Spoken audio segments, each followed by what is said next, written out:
ಕೋಸಿ ನದಿಯ ಒಂದು ದಡದಲ್ಲಿ ಭರತ್ಪುರ ಎಂಬ ಒಂದು ಪುಟ್ಟ ಗ್ರಾಮವಿತ್ತು. ನದಿಯ ಮತ್ತೊಂದು ದಡದಲ್ಲಿ ಒಂದು ದೊಡ್ಡ ಅರಣ್ಯವಿತ್ತು.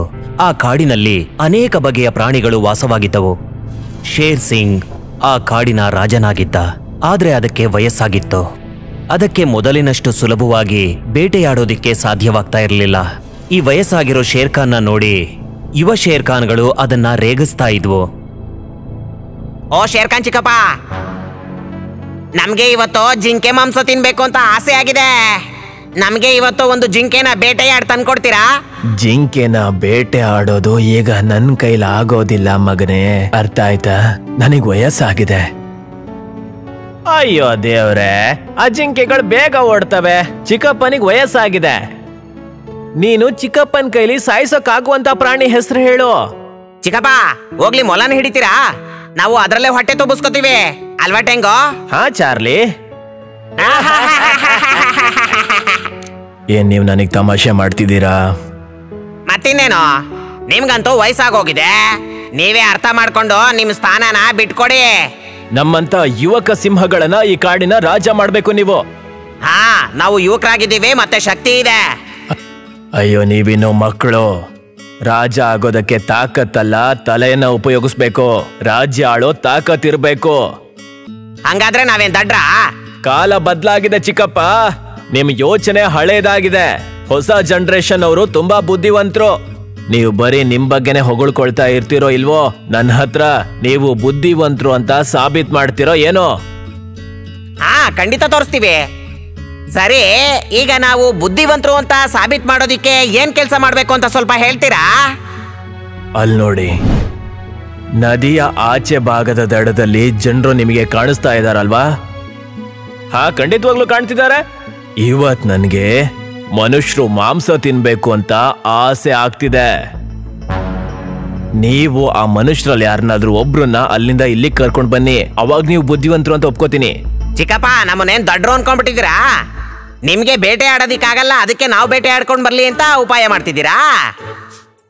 ನಿಮ್ ಹೊಟ್ಟೆ ತುಂಬಿಸ್ಕೊಂಡು ಆಮೇಲೆ ಹೇಳ್ತೀರಾ, ನೋಡಿ ಮಕ್ಳೇ, ನೀವಂತೂ ತುಂಬಾ ಬುದ್ಧಿವಂತರು ಅಂತ. ಇಲ್ಲ, ಒಂದ್ ವೇಳೆ ನೀವು ಮನುಷ್ಯರನ್ನ ಅಲ್ಲಿಂದ ಇಲ್ಲಿ ಕರ್ಕೊಂಡ್ ಬಂದ್ರಿ ಅಂದ್ರೆ ನಿಮ್ಮನ್ನ ನಾನು ಈ ಕಾಡಿನ ರಾಜ ಅಂತ ಘೋಷಣೆ ಮಾಡ್ತೀನಿ. ಅದಾದ್ಮೇಲೆ ಈ ಚಿನ್ನದ ಖಡ್ಗವನ್ನು ಕೂಡ ಗಿಫ್ಟ್ ಮಾಡ್ತೀನಿ.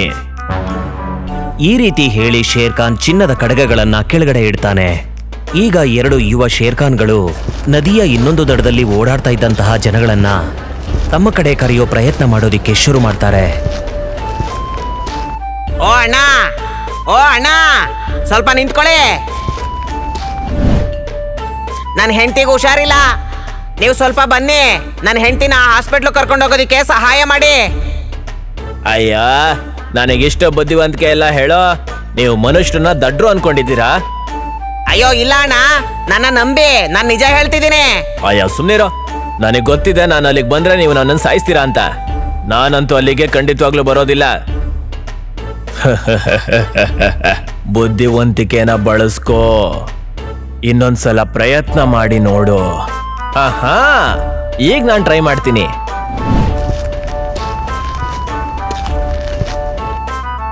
ಓ ಸೇಟ್, ಓ ಮಾರ್ವಾಡಿ ಸೇಟ್, ಅರೆ ರಾಮ್ ರಾಮ್ ಸೇಟ್. ನೋಡುದೇನೆ, ಕಾಡಿನ ಸಿಂಹಗಳು ಕೂಡ ನನಗೆ ನಮಸ್ಕಾರ ಮಾಡುತ್ತವೆ. ನೋಡು, ಸಿಂಹ ನನಗೆ ರಾಮ್ ರಾಮ್ ಅಂತು. ಸೇಟು ಅಣ್ಣ, ಈ ಸಲ ಕಾಡಲ್ಲಿ ತುಂಬಾ ಚೆನ್ನಾಗಿ ಮಾವಿನ ಹಣ್ಣು ಬಿಟ್ಬಿಟ್ಟಿದೆ. ನಿಮಗ್ ಬೇಕು ಅಂದ್ರೆ ಮಾವಿನ ಹಣ್ಣಿನ ಇಲ್ಲಿಗೆ ಬಂದು ತಗೊಂಡು ಹೋಗ್ಬಿಡಿ. ಫುಲ್ಲು ಫ್ರೀ ನಿಮ್ಗೆ. ಅರೆ ವಾ, ಇಷ್ಟೊಂದು ಮಾವಿನ ಹಣ್ಣು ನಮ್ಗೆ ಬಿಟ್ಟಿಯಾಗಿ ಸಿಕ್ತಿದೆ. ನಡಿಯೇ ಹೋಗೋಣ, ಕಾಡ್ಗೋಗಿ ಮಾವಿನ ಹಣ್ಣು ತಗೊಂಡ್ ಬರೋಣ. ಚಿಕ್ಕಪ್ಪ, ನನ್ನನ್ನ ಕಾಡಿನ ರಾಜ ಅಂತ ಘೋಷಿಸೋದಕ್ಕೆ ತಯಾರು ಮಾಡ್ಕೋ. ಅದ್ರ ಜೊತೆಗೆ ಖಡ್ಗನ ಹಾಕೋದ್ನ ಮರಿಬೇಡ ನೀನು. ಅದಕ್ಕಿನ್ನೂ ಸಮಯ ಇದೆ ಮಗನೇ. ಇನ್ನು ಮಾರ್ವಾಡಿ ಕಾಡಿನೊಳಗೆ ಬಂದೇ ಇಲ್ವಲ್ಲ. ಇನ್ನೇನ್ ಬರ್ತಾನೆ, ಸ್ವಲ್ಪ ತಾಳ್ಮೆಯಿಂದ ಇರಿ ಚಿಕ್ಕಪ್ಪ. ಮಾವಿನ ಹಣ್ಣಿನ ಆಸೆಯಿಂದ ಮಾರ್ವಾಡಿ ತನ್ನ ಹೆಂಡತಿ ಜೊತೆ ಕಾಡಿಗೆ ಹೋಗೋದಿಕ್ಕೆ ತಯಾರಾಗ್ತಾನೆ. ಆದ್ರೆ ಹೋಗ್ತಾ ಇದ್ದಾಗ ಅವನ ಹೆಂಡತಿ ಮಾರ್ವಾಡಿ ಸೇಟಿಗೆ ಕಾಡಿಗೆ ಹೋಗೋದ್ ಬೇಡ ಅಂತ ಹೇಳ್ತಾಳೆ. ರೀ, ಸ್ವಲ್ಪ ನಿಂದ್ರಿ, ನಾವ್ ಅಲ್ಲಿ ಹೋಗೋದ್ ಬ್ಯಾಡ್ರಿ. ಅಯ್ಯೋ ಪೆದ್ದಿ, ಕಾಡೊಳಗಡೆ ಹೋದ್ರೆ ನಮ್ಗೆ ಮಾವಿನ ಹಣ್ಣು ಬೇಕಾದಷ್ಟು ಫ್ರೀ ಆಗಿ ಸಿಗುತ್ತೆ. ನೀನ್ ನೋಡಿದ್ರೆ ಕಾಡ್ಗೆ ಹೋಗೋದನ್ನ ತಡಿತಾ ಇದೀಯಾ? ರೀ, ಬಿಟ್ಟಿಯಾಗಿ ಸಿಗುತ್ತೆ ಅಂತ ನೀವ್ ಇದನ್ ಮರ್ತಿದ್ದೀರಿ. ಮಾವಿನ ಹಣ್ಣು ಸೀಸನ್ ಮುಗಿದ್ ಹೋಗೈತ್ರಿ. ಆ ಸಿಂಹ ನಮ್ಮನ್ ಬೇಟೆ ಆಡ್ಬೇಕಂತ ನಿಮಗ ಆಸೆ ತೋರ್ಸತೈತ್ರಿ. ಅರೆ ವಾ, ಇದು ನಾನ್ ಮರ್ತೇ ಬಿಟ್ಟಿದ್ದೆ. ಈ ಸೀಸನ್ ನಲ್ಲಿ ಮರದಲ್ಲಿ ಮಾವಿನ ಹಣ್ಣು ಬಿಡಲ್ಲ ಅಂತ. ಹೇ ಸಿಂಹದ ಮರೆ, ನನ್ನನ್ನೇನೋ ದಡ್ಡ ಅನ್ಕೊಂಡ್ಬಿಟ್ಟಿದೀಯಾ? ಮಾವಿನ ಹಣ್ಣಿನ ಆಸೆ ತೋರಿಸಿ ನಮ್ಮನ್ನ ಬೇಟೆ ಆಡ್ಬೇಕು ಅನ್ಕೊಂಡಿದ್ಯಾ? ಇಲ್ಲ ಇಲ್ಲ, ನಾನ್ ನಿಜವಾಗ್ಲೂ ನಿನಗೆ ಮಾವಿನ ಹಣ್ಣು ಕೊಡ್ಬೇಕು ಅನ್ಕೊಂಡಿದ್ದೀನಿ. ಅರೆ ನಡಿ ನಡಿ, ನಾನ್ ಆಸೆ ಬುರ್ಕ ಹೌದು, ಆದ್ರೆ ನೀನ್ ಅನ್ಕೊಂಡಷ್ಟು ದಡ್ಡ ಅಲ್ಲ. ಬೇರೆ ಯಾರನ್ನಾದ್ರೂ ಬಕ್ರ ಮಾಡು. ಶಿಕಾರಿನ ಹಿಡಿಬೇಕು ಅಂತಂದ್ರೆ ಶಕ್ತಿಯ ಜೊತೆಗೆ ಬುದ್ಧಿನೂ ಕೂಡ ಬಳಸ್ಕೋಬೇಕಾಗತ್ತೆ. ಆದ್ರೆ ಅದ್ ನಿನ್ನ ಹತ್ರ ಇಲ್ಲ. ನೋಡಿ ಚಿಕ್ಕಪ್ಪ, ನಮ್ 3 ಜನದಲ್ಲಿ ಯಾರು ತುಂಬಾ ಜ್ಞಾನಿ ಅದಿನ್ನೂ ನಿರ್ಧಾರ ಆಗಿಲ್ಲ. ಹಾ, ನಾ ಒಪ್ಕೋತೀನಿ ಮನುಷ್ಯರನ್ನ ನಾನು ಇಲ್ಲಿ ಕರ್ಸೋಕ್ ಆಗ್ಲಿಲ್ಲ ಅಂತ, ಸರಿನಾ? ಆದ್ರೆ ನೀವಿನ್ನೂ ಕರ್ದಿಲ್ಲ ಅಲ್ವಾ? ನೀವು ಮನುಷ್ಯನ ಇಲ್ಲಿ ಕರ್ಸಿ ತೋರ್ಸಿ, ಆಗ ನಾವು ಒಪ್ಕೋತೀವಿ. ಸರಿ, ಈಗ ನಾನ್ ನಿಮಗೊಂದು ಸೀಕ್ರೆಟ್ ಆಗಿರೋ ವಿಷಯ ಹೇಳ್ತೀನಿ. ಮನುಷ್ಯ ತುಂಬಾನೇ ಆಸೆ ಬುರುಕ ಪ್ರಾಣಿ. ಅವನನ್ನು ಹಿಡಿಯೋದು ತುಂಬಾ ಸುಲಭ ನಮ್ಗೆ. ಈಗ ನೋಡು ನಾನು ಏನ್ ಮಾಡ್ತೀನಿ ಅಂತ. ಶೇರ್ ಖಾನ್ ಚಿನ್ನದ ಕಡಗಗಳನ್ನ ತನ್ನ ಕೈಯಲ್ಲಿ ಹಿಡಿದು ನದಿ ದಡದಲ್ಲಿ ಕೂತ್ಕೊಂಡು ಯೋಚನೆ ಮಾಡೋದಿಕ್ ಶುರು ಮಾಡ್ತಾನೆ. ನಮ್ ದೃಷ್ಟಿ ಸರಿಯಾಗಿತ್ತು ಅಂದ್ರೆ ನಾವು ಯಾವುದೇ ಕಾರಣಕ್ಕೂ ಯಾವತ್ತೂ ಸೋಲೋದಿಲ್ಲ. ಶಿಕಾರಿನ ಆರಾಮಾಗಿ ಹಿಡಿಬೇಕು ಅಂದ್ರೆ ನಾನು ಆಸೆ ಬುರುಕ ಮನುಷ್ಯನನ್ನ ಕಂಡು ಹಿಡಿಬೇಕು. ನದಿ ದಡದಲ್ಲಿ ಆ ಕಡೆ ಈ ಕಡೆ ಓಡಾಡೋ ಜನಗಳನ್ನ ನೋಡ್ಕೊಂಡು ಅವ್ರ ಕಡೆ ಗಮನ ಹರಿಸೋದಿಕ್ಕೆ ಶುರು ಮಾಡ್ತಾನೆ. ಇವತ್ ನನ್ ಹುಟ್ಟಿದ್ದಬ್ಬಕ್ಕೆ ಏನ್ ಗಿಫ್ಟ್ ತಂದಿದ್ದೀರಾ? ಡಾರ್ಲಿಂಗ್, ನೋಡು, ನಾನ್ ನಿನಗೋಸ್ಕರ ನಿಜವಾದ ವಜ್ರದ ಉಂಗ್ರ ತಂದಿದ್ದೀನಿ. ವಾವ್, ಇದು ತುಂಬಾ ಕಾಸ್ಟ್ಲಿ ಅನ್ಸುತ್ತೆ. ಅಯ್ಯೋ ಇಲ್ಲಮ್ಮ, ಇದು ಕೇವಲ 5 ಲಕ್ಷದಷ್ಟೇ. ಇದನ್ನ ನೋಡಿ ಶೇರ್ ಖಾನ್ ಯೋಚಿಸ್ತಾನೆ. ಇವನ್ಯಾರೋ ತುಂಬಾ ದುಡ್ಡಿರೋನು ಅಂತ ಕಾಣತ್ತೆ. ಇವನಿಗೆ ಚಿನ್ನ ಕೊಡ್ತೀನಿ ಅಂತ ಆಸೆ ತೋರಿಸಿದ್ರೆ ಖಂಡಿತವಾಗ್ಲೂ ಇವನು ಬೀಳೋದಿಲ್ಲ. ಯಾವ್ದಾದ್ರು ಬೇರೆ ಮನುಷ್ಯನ ಹುಡುಕ್ಬೇಕು ನಾನು. ಶೇರ್ ಖಾನ್ ನದಿ ದಡದಲ್ಲಿ ಆ ಕಡೆ ಈ ಕಡೆ ಓಡಾಡೋ ಜನಗಳನ್ನ ಗಮನಿಸ್ತಾ ಇರುತ್ತೆ. ಆದ್ರೆ ಯಾವ ಮನುಷ್ಯನೂ ಕೂಡ ಅದಕ್ಕೆ ಸುಲಭವಾಗಿ ಬಲೆಗೆ ಬೀಳೋ ತರ ಯಾರು ಕಾಣಿಸೋದಿಲ್ಲ. ಅದೇ ಸಮಯಕ್ಕೆ ಶೇರ್ ಖಾನ್ ಕಣ್ಣಿಗೆ ಒಬ್ಬ ಜಿಪುಣ ಕಾಣಿಸ್ಕೊಳ್ತಾನೆ. ನೀವಿಬ್ರು ಸುಮ್ನಿರಿ. ಅಯ್ಯೋ ಇಲ್ಲೋ ಯಪ್ಪ, ಅಷ್ಟೊಂದು ದುಬಾರಿ ವಸ್ತುನ ತಗೊಂಡು ನಾನೇನ್ ಮಾಡ್ಲೋ? ಅಯ್ಯೋ ಯಪ್ಪ, ನಾ ತುಂಬಾ ತ್ರಾಸಪಟ್ಟು ದುಡ್ಡು ಸಂಪಾದನೆ ಮಾಡಿಟ್ಟಿನ, ನಿನ್ಗ ಅದನ್ನ ಅಷ್ಟು ಸುಲಭವಾಗಿ ಕೊಡ್ಲೇನಾ? ನಾ ಚಾ ಒಳಗಡೆ ಬಿದ್ದಿರೋ ನೊಣಾನೇ ತೆಗ್ದಾಕಂಗಿಲ್ಲ. ನೊಣದ ಸಮೇತನ ಚಾ ಕುಡಿತೀನಿ ನೋಡು ನಾನ. ನೋಡ, ನಾನು ಹಲ್ಲುಜ್ಜೋ ಬ್ರಷ್ ಏನಾದ್ರೂ ಕಿತ್ತೋದ್ರ ನಾ ಅದನ್ನ ಎತ್ತಿ ಬಿಸಾಕ್ತೀನಿ ಅನ್ಕೊಂಡಿಯೇನ? ನಾನು ಅದನ್ನ ನನ್ನ ಪಂಚೆ ಒಗೆಯೋದಿಕ್ಕ ನಾರ್ ತರ ಉಪಯೋಗಿಸ್ತೀನ. ಈ ಜಿಪುಣನನ್ನ ನೋಡಿ ಶೇರ್ ಖಾನ್ಗೆ ಒಂದು ಉಪಾಯ ಬರುತ್ತೆ. ಆ ಜಿಪುಣ ಮನುಷ್ಯನಿಗೆ ಚಿನ್ನದ ಬಳೆಗಳ ಆಸೆ ತೋರಿಸಿ ಬಲೆಗೆ ಬೀಳಿಸ್ಕೊಳ್ಳೋ ಉಪಾಯ ಮಾಡುತ್ತೆ. ಆಗ ಶೇರ್ ಖಾನ್ ಅವನನ್ನ ಕೂಗುತ್ತೆ. ಏ ಅಣ್ಣ, ಸ್ವಲ್ಪ ಕೇಳ್ತೀಯಾ? ನಿನ್ ಮುಖ ನೋಡಿದ್ರೆ ತುಂಬಾ ದೊಡ್ಡ ಮನುಷ್ಯನ್ ತರ ಕಾಣ್ತೀಯ. ನೀನ್ ನನಗೆ ಸಹಾಯ ಮಾಡ್ತೀಯಾ? ನಿಂಗ ನಾನೇನ್ ಸಹಾಯ ಮಾಡ್ಲಿಕ್ಕಾಗತ್ತಾ? ಅದೇನಂದ್ರೆ ನಾನು ಹುಷಾರಿಲ್ಲದ ಸಿಂಹ. ಆರೋಗ್ಯ ಸರಿ ಇಲ್ಲದ ಕಾರಣ ನನಗೆ ಜಾಸ್ತಿ ನಡೆಯೋಕ್ಕಾಗಲ್ಲ. ನನಗೆ ಔಷಧಿ ಅಗತ್ಯ ಇದೆ. ನೀನ್ ನನಗೋಸ್ಕರ ಆಂಬ್ಯುಲೆನ್ಸಿಗೆ ಫೋನ್ ಮಾಡಿ ಇಲ್ಲಿ ಕರ್ಸೋದಿಕ್ಕಾಗತ್ತಾ? ಅದ್ರ ಬದಲಾಗಿ ನಾನ್ ನಿನಗೆ ಈ ಚಿನ್ನದ ಖಡ್ಗ ಕೊಡ್ತೀನಿ. ಇದೇನೋ ನನಗೆ ಉಪಯೋಗ ಇಲ್ಲ. ಅರೆ ವಾ, ಒಂದು ಫೋನ್ ಮಾಡಿಕೊಟ್ರ ಚಿನ್ನದ ಖಡ್ಗ ಸಿಗತ್ತೇನಾ? ನಾ ಈ ಸಮಯದ ಲಾಭ ತಗೋಬೇಕು. ನಾ ಫೋನ್ ಹಚ್ಚಿ ಆಂಬ್ಯುಲೆನ್ಸ್ ನ ಕರಿತೇನೆ. ನಿನ್ನ ಕೆಲಸ ಮುಗಿದ ಮೇಲ ನೀ ಏನಾದ್ರ ಚಿನ್ನದ ಖಡ್ಗ ನಂಗೆ ಕೊಡ್ಲಿಲ್ಲ ಅಂದ್ರ? ಇಲ್ಲ, ನಾನ್ ಮೋಸ ಮಾಡೋದಿಲ್ಲ. ನಿನಗ್ ಬೇಕು ಅಂದ್ರೆ ನನ್ನ ಕೆಲಸ ಆಗೋಕ್ಕೂ ಮುಂಚೆ ಚಿನ್ನದ ಖಡ್ಗಗಳನ್ನ ಇಲ್ಲಿಗೆ ಬಂದು ತಗೊಂಡು ಹೋಗು.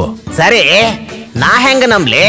ನಾ ಚಿನ್ನದ ಖಡ್ಗ ತಗೊಂಡು ಹೋಗ್ಲಿಕ್ ಬಂದಾಗ ನೀ ನನ್ ತಿನ್ಬಿಟ್ರ? ನನ್ಗನ್ಸುತ್ತೆ ನೀನು ಓದು ಬರಹ ಕಲ್ತಿಲ್ಲ ಅಂತ. ಅಯ್ಯೋ ಅಣ್ಣ, ನಮ್ಮಲ್ಲಿ ಸಿಂಹಗೋಸ್ಕರ ಸಿಂಹಿಣಿ ಮಾತ್ರ ಬೇಟೆ ಆಡೋದು. ಹಾ, ಇದನ್ನ ನಾ ಎಲ್ಲೋ ಓದಿನಲ್ಲ. ಅದು ಅಲ್ಲದೆ ನನಗೆ ವಯಸ್ಸಾಗಿ ಸುಸ್ತಾಗಿ ಹೋಗಿದ್ದೀನಿ. ಮತ್ಯಾಕ್ ಭಯ ಪಡ್ತಿದೀಯ? ಇಲ್ಲಿಗೆ ಬಾ, ಮತ್ತೆ ಚಿನ್ನದ ಖಡ್ಗನ ತಗೊಂಡು ಹೋಗು. ಆ ಜಿಪುಣ ಆ ಚಿನ್ನದ ಖಡ್ಗಗಳ ಮೇಲಿನ ಆಸೆಯಿಂದ ಶೇರ್ ಖಾನ್ ಬೀಸಿದ ಬಲೆಗೆ ಬೀಳ್ತಾನೆ. ನಾ ಬರ್ಲಿಕ್ಕತ್ತೀನಿ ಶೇರ್ ಖಾನ್, ಆ ಚಿನ್ನದ ಖಡ್ಗಗಳನ್ನ ತಗೊಂಡು ಹೋಗ್ಲಿಕ್ಕ.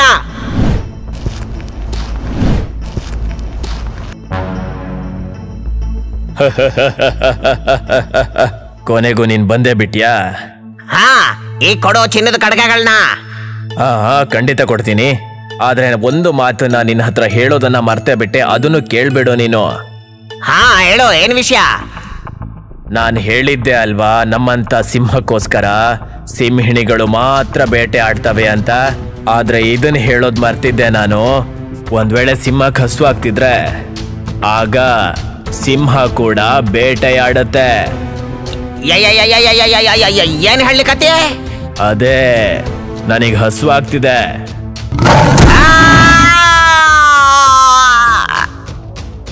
ವಾವ್, ಏನ್ ಮಾಡ್ಬಿಟ್ರಿ ಚಿಕ್ಕಪ್ಪ, ನೀವಂತೂ ಸಾಬೀತ್ ಮಾಡ್ಬಿಟ್ರಿ ಓಲ್ಡ್ ಇಸ್ ಗೋಲ್ಡ್ ಅಂತ.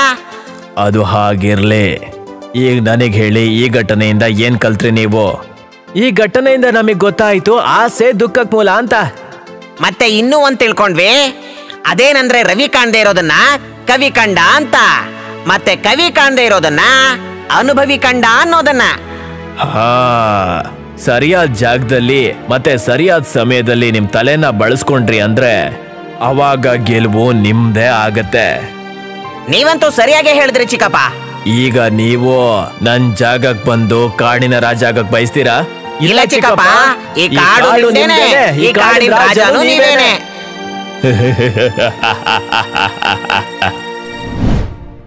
ನಿಮ್ಗೆ ನಮ್ಮ ವಿಡಿಯೋ ಇಷ್ಟ ಆಗಿದ್ರೆ ಕೂಡಲೇ ನಮ್ಮ ಚಾನೆಲ್ ಅನ್ನ ಸಬ್ಸ್ಕ್ರೈಬ್ ಮಾಡಿ. ಮತ್ತೆ ವಿಡಿಯೋನ ಲೈಕ್ ಮತ್ತೆ ಶೇರ್ ಮಾಡೋದನ್ನ ಮರಿಬೇಡಿ. ಧನ್ಯವಾದ.